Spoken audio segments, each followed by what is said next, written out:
क्या आप सोचते हैं कि मार्केट इस टाइम पर सेंसेक्स ऊपर जा रहा है, नीचे जा रहा है? क्या आपको लगता है कि ये एक बहुत बड़ा वर्ल्ड वाइड रिसेशन होने वाला है? कोरोना के बाद दुनिया भर में इन्फ्लेशन यानी महंगाई हर कंट्री की बढ़ती जा रही है और इंडिया में इंटरेस्ट रेट्स जो काफ़ी कम हुए थे वो अब धीरे धीरे बढ़ रहे हैं। इसका आपकी इन्वेस्टमेंट्स पे क्या असर होता है? अगर आप ये सब सवालों में जूझते रहते हैं और सोचते हैं मैं अपनी इन्वेस्टमेंट्स को रोकूं, कंटिन्यू करूं और बढ़ाऊं, लमसम करूं या एसआईपी करूं, और मुझे कौन बताएगा ये सिंप्लीफाइड तरीका कि हो क्या रहा है? तो रिसर्च ये कहती है कि जो लोग सोचकर समझकर एक सुनियोजित ढंग से एक वेल प्लान्ड फाइनेंसेस को इन्वेस्ट करते हैं, एक प्रोफेशनल की हेल्प लेके करते हैं, उनकी इन्वेस्टमेंट्स एक गोल के हिसाब से चलती रहती हैं और ये सब मार्केट के उतार चढ़ाव से उनकी इन्वेस्टमेंट्स, उनकी सोच, उनकी माइंडसेट पे इतना असर नहीं पड़ता है। नमस्कार, मैं हूं तारेश भाटिया, एक फाइनेंशियल फ्रीडम स्पेशलिस्ट, और मैं हजारों क्लाइंट्स को ये सलाह देने के बाद कि फाइनेंशियल फ्रीडम कैसे मिलती है, अब आज I am ready on a mission to help thousands of people to achieve financial freedom through a well-planned financial life, thereby leading to a financial revolution in India and perhaps the world. तो मेरी इस mission में मेरे साथ जुड़िए और बिल्कुल आसान तरीके से इस वीडियो में मैं आपको एक्सप्लेन करूंगा कि ये सारे कॉन्सेप्ट आपकी इन्वेस्टमेंट्स को क्या अफेक्ट करते हैं, और बहुत ही सिंपल तरीके से मैं आज आपको अगले 20-30 मिनट्स में एक्सप्लेन करूंगा monthly outlook for the month of September 2022, और सभी चीज़ों को सिंप्लीफाइड करके मेरी इतनी सारी ट्रेनिंग्स, ऑनलाइन वर्कशॉप, सेमिनार्स जो मैं पाता हूँ म्यूचुअल फंड कंपनी से, जो मैं पाता हूँ अलग अलग वेबिनार से, ट्रेनिंग से, अपने रीडिंग से, अपनी रिसर्च से 2 से 4 घंटे प्रतिदिन लगा के और क्लाइंट के एक्सपीरियंस को आगे ला के आज आपको मैं इस 20 मिनट्स में बताने वाला हूँ। तो do subscribe to my YouTube channel ताकि आपको ये सभी अपडेट्स मिलते रहें। नोटिफिकेशन बेल बटन को प्रेस कीजिएगा ताकि जब भी मेरा नया वीडियो आए आपको मिलता रहे, और मेरे यूट्यूब चैनल पर जाइए, सब्सक्राइब करिए। ऑलरेडी वहाँ पर 300 से ज़्यादा 300 videos on various subjects are there, जो आपको अलग अलग आइडियाज़, अलग अलग क्वेश्चंस के आंसर बड़े आराम से देंगे। आज का वीडियो हिंदी लैंग्वेज में है ताकि आप सिंप्लीफाइड समझ सकें क्या करना चाहिए आपको अपने पर्सनल फाइनेंस के बारे में, जहाँ तक बड़ी बातें हैं, इन्फ्लेशन, रिसेशन और आपका पर्सनल फाइनेंस। इसको मैंने 3 पार्ट्स में डिवाइड किया है। कॉन्सेप्ट यानी ये कॉन्सेप्ट है क्या, माइंडसेट यानी ये माइंड में आपको करना क्या है, माइंड की गेम है या क्या माइंडसेट चलेगा, and finally I give you action plan कि एक्चुअली में आपको क्या करना है, ये सब बातें समझ के। तो रेडी रहिए 3 चीज़ें, कॉन्सेप्ट, माइंडसेट और एक्शन प्लान के साथ। नोट्स बनाइए और मेरे साथ जुड़े रहिए।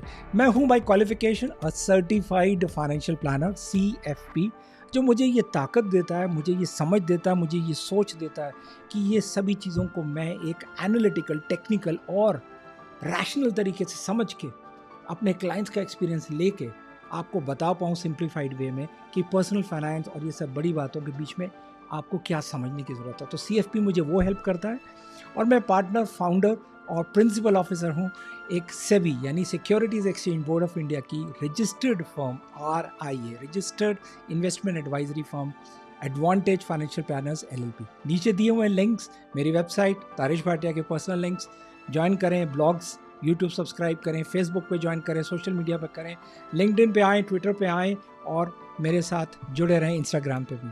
तो आइए चलते समझते हैं आगे क्या डिटेल्ड में ये 3 चीज़ें मैं आपको बताने वाला हूँ, कॉन्सेप्ट, माइंडसेट, एक्शन प्लान। ज़रूर एंड तक देखिएगा बिकॉज मैं आपको एंड में कुछ और अच्छी बातें बताऊंगा। तो इंट्रोडक्शन यही है कि आपको ब्रीफली समझना है अगले 20 मिनट्स में कि, और यही मेरा गोल है इस वीडियो का, कि आपको मैं एक सिंप्लीफाइड तरीके से बता सकूँ कि आपको इस पूरे ओवरऑल सिनेरियो में जो मार्केट की कंडीशंस हैं, दुनिया भर में जो कुछ भी हो रहा है और इंडियन कंटेक्स्ट में और आपके पर्सनल फाइनेंस में उसका क्या रेलेवेंस है, आपको क्या सोचना है, क्या करना है, ये मेरा गोल है इस वीडियो में, जो मैं आप पूरा करके रहूँगा। और कुछ बिलीव्स को मैं ब्रेक करके रहूँगा। यस, बिलीव्स, बिकॉज आपके पास सोचे हुए, बताए हुए लोगों के बहुत सारे आइडियाज़ हैं।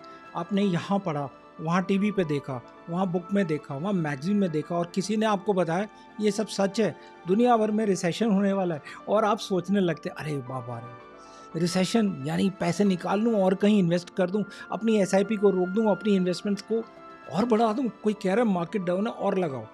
तो ये सब के बीच में बहुत सारे आपके बिलीव्स, धारणाएं आपको रोक लेंगी और जो आप करना चाह रहे हैं वो आपको शायद करने में कंफ्यूज कर देंगे। और इन सब चीज़ों के बीच में मैं ये बिलीव को ब्रेक करने वाला हूँ अगले 15 मिनट्स में। और लास्ट, ग्लोबल इकोनॉमी क्या है, क्या कहती है ग्लोबल इकोनॉमी, और उसके बीच में आपको क्या सोचना चाहिए।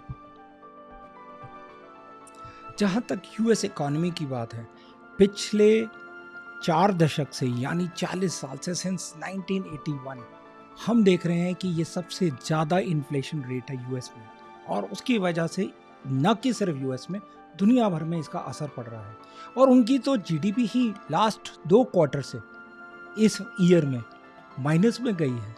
और इस हाई इन्फ्लेशन की वजह से, जो कि अभी चलने वाली है, उनके फेडरल रेट्स यानी यूएस में जो गवर्नमेंट डिसाइड करती है कि इंटरेस्ट रेट्स क्या होने चाहिए ताकि वो अपनी महंगाई को कम कर सकें, ये बदलते रहेंगे 2023 तक फेडरल रेट्स इंक्रीज होंगे। इसके कई और रिपरकशंस होते हैं, लेकिन मैं इसको सिंप्लीफाइड रखना चाहता हूँ। अब इसके क्या असर होंगे, अब हम ऑलरेडी देख रहे हैं कि जो कोरोना का इफेक्ट था वो ऑलरेडी धीरे धीरे ग्लोबल ग्रोथ में डिमिनिशिंग आउटलुक ला चुका है, यानी कि वो हर कंट्री को असर दे रहा है।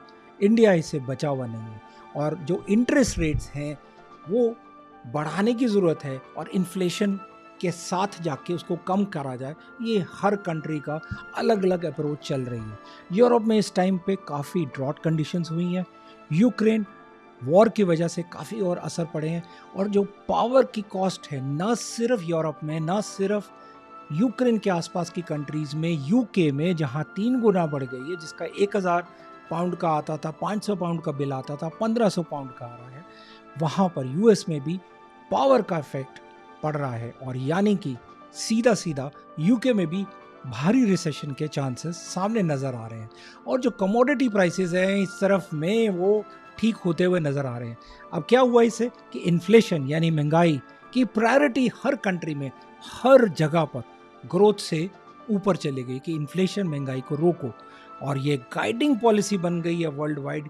हर कंट्री, हर जगह पर, हमारी ही आरबीआई नहीं है, हमारी ये मिनिस्ट्री ऑफ फाइनेंस नहीं है, हमारी ही कंट्री नहीं है, दुनिया भर में ये कॉन्सेप्ट बड़ा टॉप पर आ चुका है कि इन्फ्लेशन को रोका जाए, महंगाई को कम किया जाए।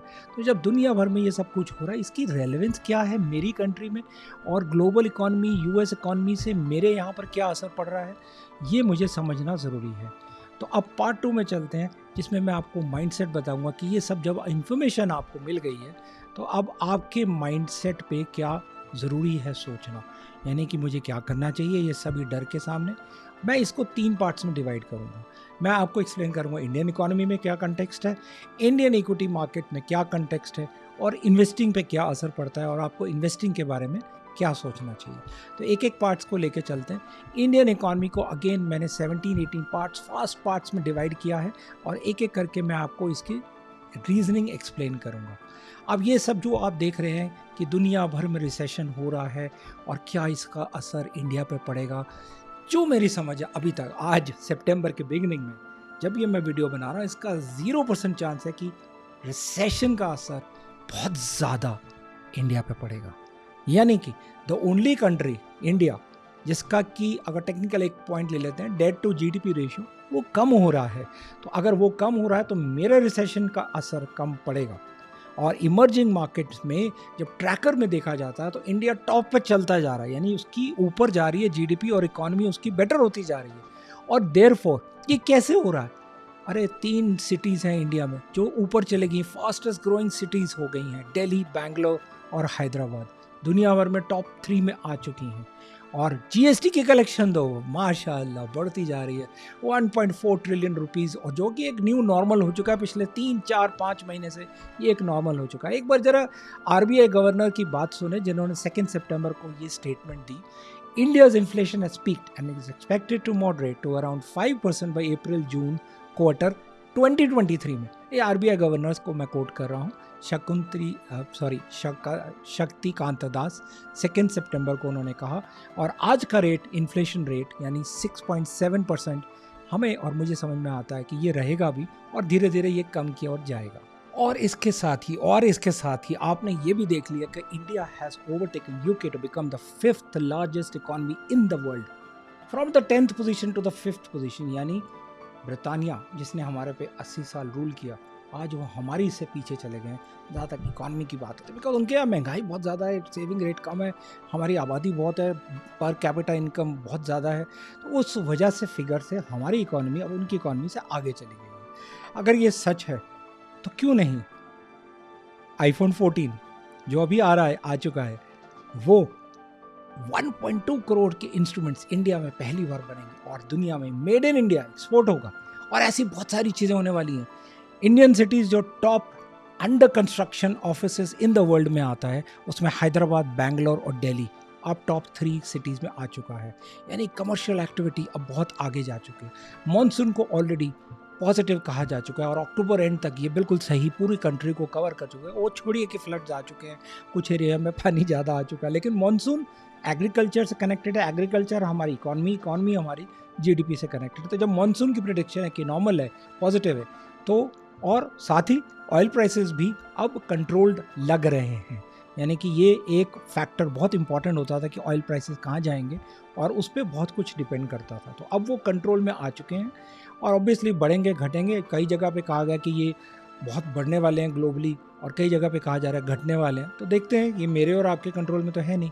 तो समझने वाली बात इतनी सी है कि ये जो कंजम्पशन पैटर्न है, ये सितंबर एंड तक हमारी कंट्री में, इंडिया का, काफ़ी कंट्रोल्ड वे में आगे चलेगा। यानी हमारी खपत जो है वो कंजम्पशन पैटर्न और बेटर स्टेबलाइज हो जाएगा और एफएमसीजी प्रोडक्ट्स जो है उनकी सेल और आगे पिकअप होगी, जो थोड़ी स्टेगनेंट थी कोरोना के बाद से लेके। और अगर ये सब आपको लगता है कि हमारे लिए पॉजिटिव है, तो साथ ही साथ कॉर्पोरेट बैलेंस शीट्स भी अब स्ट्रॉन्गर होती जा रही हैं। काफ़ी फैक्ट नंबर फिगर्स हैं, मैं उसमें नहीं जा रहा हूँ, लेकिन काफ़ी बैंक्स की बैलेंस शीट भी अब स्ट्रॉन्ग हो गई है। और एनपीए यानी कि वो आगे उन्होंने जो लोन्स दिए हैं, नॉन परफॉर्मिंग एसेट्स, उनके जो कॉस्ट होती है, उनके जो अमाउंट्स है वो और कम होते जा रहे हैं और रिकवरी ऑफ लोन्स बेटर होता जाने। हमारे बैंकिंग सेक्टर बेटर होंगे तो और ज़्यादा जीडीपी कंट्री के इफेक्ट्स करेगा। साथ ही साथ रेट हाइक्स की बात जो आरबीआई कर रहा है, वो इन्फ्लेशन को प्रेफरेंस देते हुए आरबीआई टाइम टू टाइम उसको कंट्रोल में लाता रहेगा। यानी धीरे धीरे बढ़ेंगे रेट्स और ये दिसंबर 22 तक आरबीआई का, मेरा मानना है कि आरबीआई इसको एक हाईएस्ट लेवल तक ले आएगा, जो ज़रूरत है इन्फ्लेशन को पकड़ में लाने के लिए। अगर इन्फ्लेशन हमारी प्रेफर्ड एरिया है, कंसर्न एरिया है हमारे को सोचने के लिए। और एक चीज़ मेरे को नज़र आई, मैं एक प्रेजेंटेशन देख रहा था कि यूएस की जो इन्फ्लेशन है वो हमारी कंट्री से पिछले एक साल से एग्जैक्टली सितंबर 21 से, अगर मैं इस ग्राफ में आपको दिखाऊं, कर्टसी ऑफ कोटक, ये ग्राफ में आप देखेंगे कि उनका कंटिन्यूसली जो इन्फ्लेशन रेट है, ये ऊपर वाली लाइन जो है सितंबर 21 से लेके जुलाई 22 के फिगर्स, ये हमारे से नीचे वाले हमारे फिगर्स हैं, नीचे रो जो लाइन दिख रही है, और ये हमारे से बहुत आगे चल रहे हैं। तो अभी कुछ इसमें इंडिकेशन आ रही है कि ये हमारे को फ़ायदा करेगा या नुकसान करेगा, इसमें इतना मत सोचिए। लेकिन एक बात और सामने नज़र आती है कि अभी इंडिया जो है वो रियल रेट्स के प्रेफरेंस में, ये अगेन मैंने चार्ट आपको दिखाने के लिए सामने ला रहा हूँ। इसमें मैं बस इतना ही कहना चाहता हूँ कि ब्राज़ील, चाइना के बाद इंडिया का अगर आप वो देखेंगे कि लास्ट मूव रेट्स, यानी हमारे जो अगस्त 22 के रेट्स हैं, रियल सेंट्रल बैंक रेट्स हैं, वो आ चुके हैं -1.3 पे, और बाकी सारी कंट्री से आगे, even Japan, Australia, Switzerland, US, UK से काफ़ी कंट्रोल में आ चुके हैं। और सेंट्रल बैंक के रेट्स डिटर्मिन करते हैं आपकी जीडीपी के लिए, आपकी growth of the country, economy के लिए। और हम ब्राज़ील और चाइना के पास पहुंच चुके हैं, और उनकी डिटेल में मैं नहीं जा रहा हूं कि उनके टारगेट रेट्स क्या हैं या उनके लोन रेट्स क्या हैं। सिर्फ हमारा रेपो रेट को अगर देखेंगे तो वो अब हम उस लेवल पे आ रहे हैं कि इन्फ्लेशन को हम पकड़ में ला सकें। इंटरेस्ट रेट्स उतने ही बढ़ाएं जितनी हमारी प्रायोरिटी है इन्फ्लेशन को पकड़ में लाने के लिए। तो ये चार्ट मैंने सिर्फ ये दिखाने के लिए सामने लाया था। आगे चलते हैं। अगर ये सारा ग्लोबल इकॉनमी का सिनेरियो है, तो हमारी इंडियन इकॉनमी का सिनेरियो क्या होगा, इसको समझते हैं। और इसके साथ साथ आप अपने लिए सोचना शुरू करें कि मुझे इसमें अगर आपको ये समझ में आ रहा है तो अभी भी आपके माइंड में ये क्वेश्चन चल रहा है कि जहाँ तारेश इंडियन कंटेक्स्ट है, इंडियन इक्विटी का कंटेक्स्ट है, ये बियर मार्केट है या बुल मार्केट है। दुनिया में सब प्रेडिक्शंस पे लगे हुए हैं कि इंडिया में अब ये सब देखते हुए ये एक बियर मार्केट होगी या बुल मार्केट होगी, यानी यहाँ से नीचे रिसेशन की वजह से नीचे को जाएगा सेंसेक्स मार्केट्स कलेक्शंस, या ये ऊपर की तरफ जाएंगे। और ये मैं नहीं, क्या कोई भी आंसर सही तरीके से नहीं कर सकता, लेकिन इसको अगर 1 मिनट के लिए सामने रख भी दें और आगे चलेंगे समझने के लिए कि क्या है ऐसा इंडिया जो तारेश कह रहा है कि इंडिया में और भी बेटर अपॉर्चुनिटीज़ हैं, हमारी ग्रोथ, हमारी कंट्री की इकॉनमी आगे बढ़ने वाली है। क्यों, समझते हैं इंडियन इक्विटी का क्या सिनेरियो है। India has delivered far better than its peers, यानी बाकी कंट्रीज़ का अगर अगेन मैं ये कर्टसी उनसे लूँगा ग्राफ, कि अगर ये मैं दिखाना चाह रहा हूँ कि टोटल रिटर्न्स और CAGR रिटर्न्स टिल 22 तक 31 अगस्त 2022 तक US डॉलर टर्म्स में अगर हम अपना ग्रोथ रेट देखेंगे कि जो हमारी ग्रोथ रेट है vis China, Brazil, South Africa और इमर्जिंग मार्केट्स में, we have come one of the top ones. तो हमारी ग्रोथ जो है वो पॉजिटिव हो रही है और जो रिटर्न्स हैं CAGR में वो पॉजिटिव हो रही है। और इसको देखते हुए जो इंडस्ट्रियल इंडेसेस होते हैं उसकी ग्रोथ की अपॉर्चुनिटी और भी आगे है। ज़्यादा ग्राफ्स में मैं नहीं जाऊंगा क्योंकि मैं सिंपल लैंग्वेज में एक्सप्लेन करना चाह रहा हूँ आपको कि इन सब से हो क्या रहा है। अगर ये सब आपको क्लियर आ रहा है समझ में तो मुझे बताइए कमेंट्स में लिख के क्लियर। अब कुछ लोग बोलते हैं अरे भैया वो फॉरेन पार्टिसिपेटिव जो हैं, FIIs जो हैं, बाहर के जो लोग हैं वो तो कंट्री से निकालते आ रहे हैं। हाँ, ये ग्राफ यही कहता है। अक्टूबर 21 से लेके लगातार निफ्टी की करेक्शन 21% हो चुकी है टिल जुलाई 22, और इसमें से जो विड्रॉल है FPIs का वो होता रहा है। और मैं आगे बताऊंगा इसमें डिटेल में समझाने की सिंपल लैंग्वेज में कि इसका असर क्या है। लेकिन अगर अब आप जुलाई 22, अगस्त और अब सितंबर का फर्स्ट वीक देखेंगे तो जो ये वापस गए हैं वो वापस धीरे धीरे आ रहे हैं। या तो उन्होंने विड्रॉल किया है कि उनको फ़ायदा हुआ है तो निकल रहे हैं, जो उन्होंने पैसे इन्वेस्ट किए हैं फॉरेन इंस्टीट्यूशनल इन्वेस्टर्स जो होते हैं, और उनकी वजह से मेरा जो अब सेंसेक्स है, मेरा जो करेक्शन है निफ्टी का, वो अब उनके विड्रॉल से इतना असर नहीं पड़ने वाला। ये बात को मैं समझाना चाह रहा हूँ यहाँ पे इस ग्राफ के थ्रू। अगर ये बात नहीं आपको क्लियर हुई, आगे समझते हैं। जो की ड्राइवर्स हैं, जो ये ग्रीन पार्ट मैंने आपको बताया कि ग्रोथ होगी, वो हैं डोमेस्टिक इन्वेस्टर्स, यानी आप यानी मैं और आप। जब हम अपने तरफ देखते हैं और अपने जैसे लोगों को देखते हैं जो हमारी कंट्री में डोमेस्टिक इन्वेस्टर्स हैं, तो ये उनकी वजह से निफ्टी और सेंसेक्स ऊपर आ रहा है और आएगा। ये फॉरेन पार्टिसिपेटिव इन्वेस्टर्स की वजह से नहीं आएगा, क्योंकि उनको ये समझ में आ गया कि यहाँ विड्रॉ करने से कुछ नहीं होगा। और यही मैं क्या आपको कह रहा था, अगर ये पिछले 20 साल का रिकॉर्ड देखें, ये चार्ट मैं आपके सामने ला रहा हूँ और मैं इसमें बस इतना ही बताना चाह रहा हूँ कि जो चेंज आता है फॉरेन पार्टिसिपेटिव इन्वेस्टर्स से, और उसकी वजह से मैं ये और डिटेल में दिखाना चाहूँगा। तो मैं इसको अपने आप को थोड़ा सा छोटा कर लेता हूँ। यहाँ पर जो मैं पैटर्न आपको दिखाना चाह रहा हूँ कि ये 2000 से देखें कि निफ्टी का चेंज -30 हुआ जब FPIs का आया पैसा बढ़ा। ग्रीन में देखिए ये 15,000 आया और जैसे ही यहाँ पे -30 गया हमारा सेंसेक्स भी नीचे गया। म्यूचुअल फंड में इन्वेस्टमेंट्स बढ़ती जा रही हैं 2000 ईयर से लेके ईयर 22 तक सॉरी, अक्टूबर 21 में देखें और अगस्त 22, पिछले 10 महीने का चार्ट देखें तो निफ्टी का चेंज अब की बार -4% हुआ है और फॉरेन पार्टिसिपेटर्स ने 2 लाख करोड़ का इन्वेस्टमेंट्स विड्रॉ किया है। और यही आप और मैं अपॉर्चुनिटी देख रहे हैं, 1,93,000 करोड़ की इन्वेस्टमेंट्स इन 10, 11, 12 महीने में आई है और इसको वजह से अब निफ्टी जो है वो नीचे नहीं कर रहा।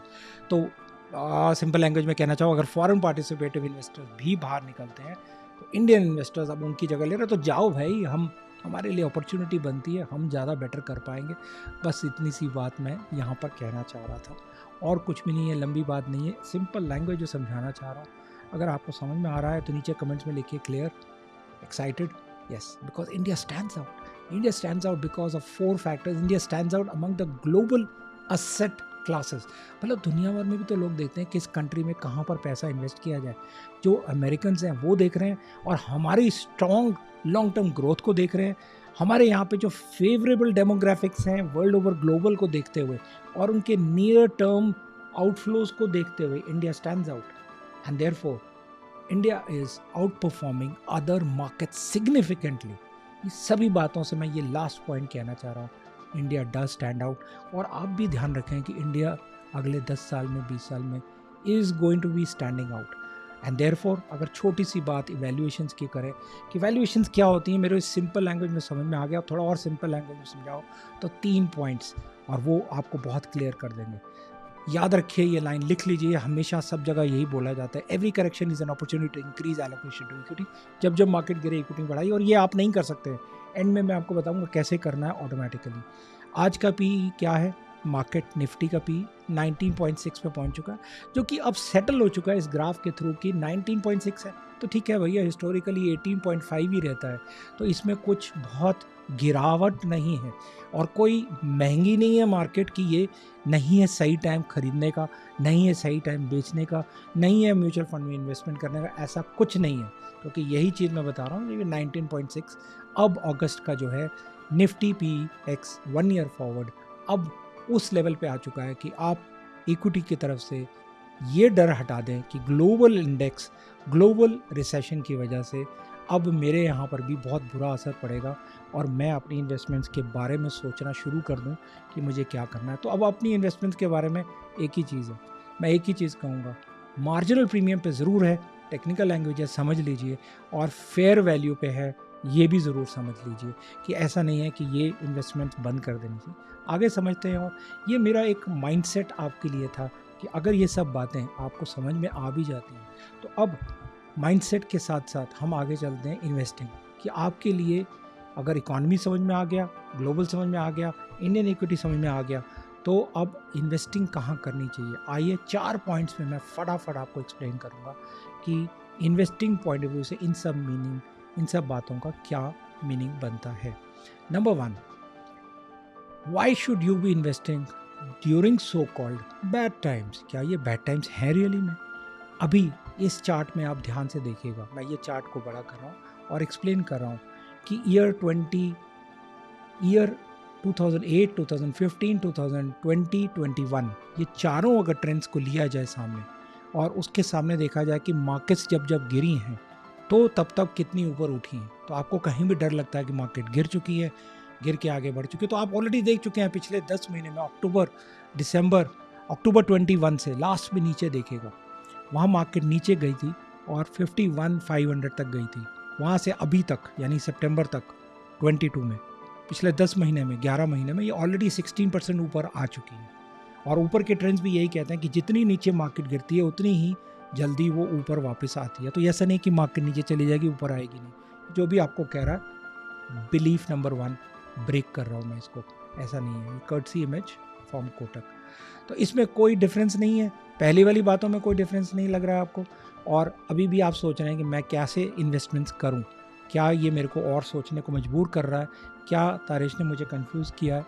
नहीं किया है, क्योंकि अब फाइनल बात, आपके म्यूचुअल फंड्स में अगर आप इन्वेस्टमेंट कर रहे हैं तो ढंग से समझिए कि Indian investments, Indian mutual funds की जो इन्वेस्टमेंट्स हैं, ये लाइन ध्यान से समझिए। और एक बहुत बड़ी बात मैं आपको आज यहाँ स्क्रीन पर सामने दिखा रहा हूँ, इनको मालूम है, Indian mutual fund asset management companies जो हैं इंडिया में, इनको मालूम है कौन से स्टॉक्स को पिक करना है, कौन सी मार्केट ऊपर नीचे जा रही है, और देयरफॉर आपको स्टॉक्स में डायरेक्टली जाने की ज़रूरत नहीं, अप टू 3 to 4 करोड़ मत जाइएगा। वो अलग एक वीडियो है कि नहीं जाना चाहिए क्यों, मेरे यूट्यूब चैनल पे जाके देखिए।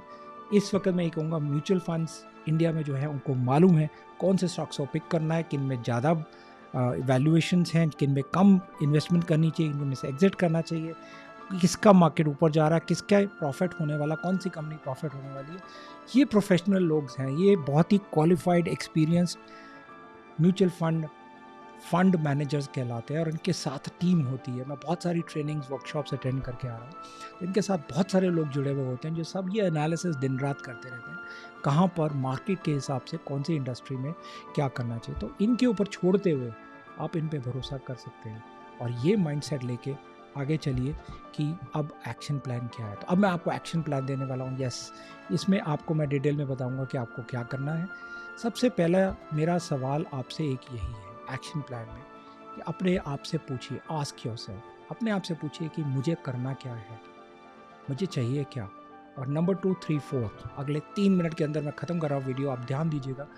बट उससे पहले मैं एक बार और कहूँगा, यूट्यूब चैनल सब्सक्राइब करें, बेल आइकन को प्रेस करें, नोटिफिकेशंस ऑन करें, ताकि आपको मेरे से ये वीडियोस मिलते रहें। और अब जो मैं बता रहा हूँ आपको, एक्शन प्लान। एक्शन प्लान क्यों इम्पोर्टेंट है?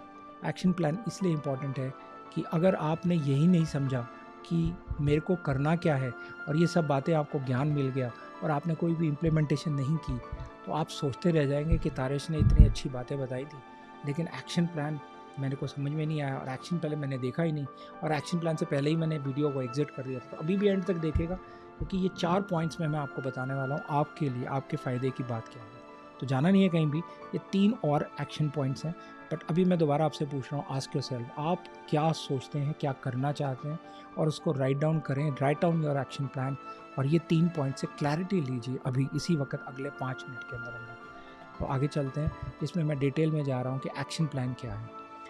नंबर 2 पॉइंट, मेरी रिकमेंडेशंस। अब ये कोई रिकमेंडेशंस म्यूचुअल फंड में इन्वेस्टमेंट्स या कहाँ पर इन्वेस्टमेंट्स के लिए नहीं है, लेकिन ये सिंप्लीफाइड तरीके से हैं, ये मेरे क्लाइंट्स के लिए हैं। मैं उनको ये बताना चाह रहा हूँ कि ध्यान से समझिए, 4 पॉइंट्स में मेरी रिकमेंडेशंस। हाँ, मार्केट बहुत अनसर्टन है, सारी दुनिया बोल रही है, सब आपको बोल रहे हैं मार्केट अनसर्टन है। ठीक है यार, होगी, हाँ है, अनसर्टन मार्केट है।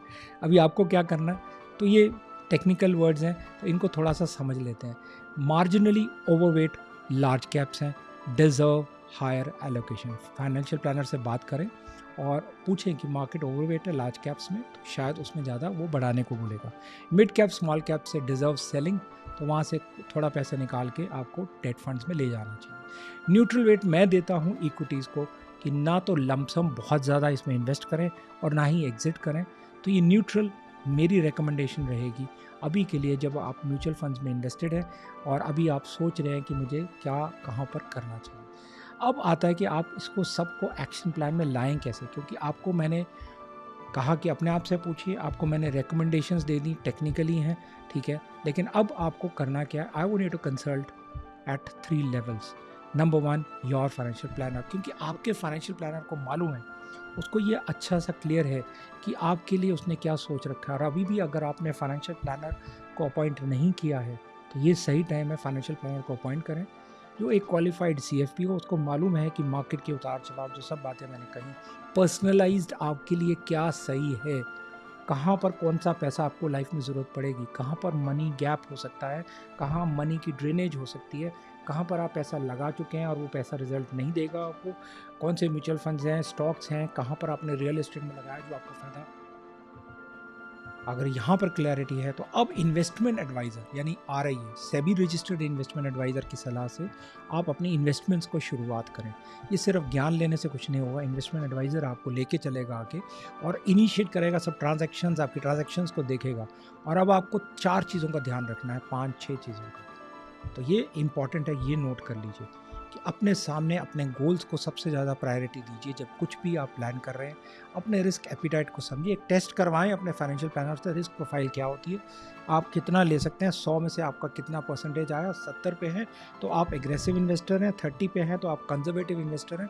अकॉर्डिंगली आपका फाइनेंशियल प्लानर बताएगा आपको एसेट एलोकेशन, टाइम होराइजन को ध्यान में रखेगा।